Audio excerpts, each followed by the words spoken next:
since families get sick, families need treatment, not just the alcoholic.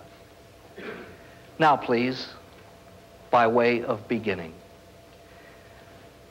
You remember that song in South Pacific? They were speaking about prejudice. And the song said, you have to be taught to hate. That's true. Little kids are not prejudiced. They learn prejudice. They are taught prejudice. You do indeed have to be taught to hate. Now let's turn the coin over. My friends, you have to be taught to love.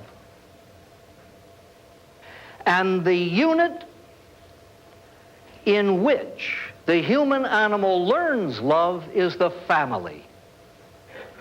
Children learn to love from their parents. And this influence of teaching, this parental influence on human life begins at birth. Now, please, what is love? Everybody talks of love. What is it?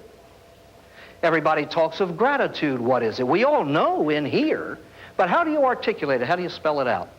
I want to share this with you. It is from my own personal experience. And by the way, as I get into this talk, the only thing I intend to do is to draw specific instances from alcoholic families, real, live alcoholic families. Not meant to be complete by any means, but it is meant to be a cross-section of problems that occur in an alcoholic's family both before and after sobriety, so that whoever listens to me, I hope, will be able to identify with at least one example that I give. What is love? I remember a young woman whom I know and love very much. She came to see me to do a little griping about a situation at home. When it was all over, I said, you mentioned the word love about 8 times. What do you mean by love? And she began to stammer and I said, wait a minute. I don't have a definition. If you give it, you're correct. If you don't give it, you're wrong. I said, just tell me what you believe love is all about. So after a bit, she became rather comfortable with it, and she spoke for, 4 or 5 minutes. And she began from the negative side, what she believed it was not.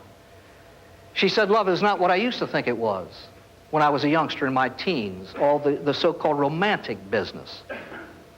So this is the way this young lady began. It is not what I thought it was when I was a youngster. Indeed, it isn't what I thought it was the day I got married.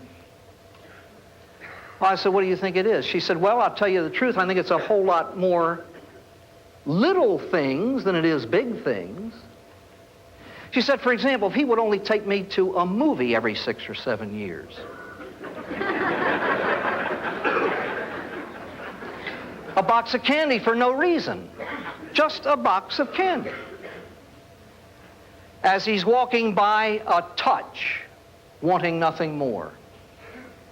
And then she went into what I call the natural virtues. Kindness, politeness, sensitivity. And she spelled it out. She said, really and truly, Father, I would like to have a door held open for me once in a while. He holds it open for others.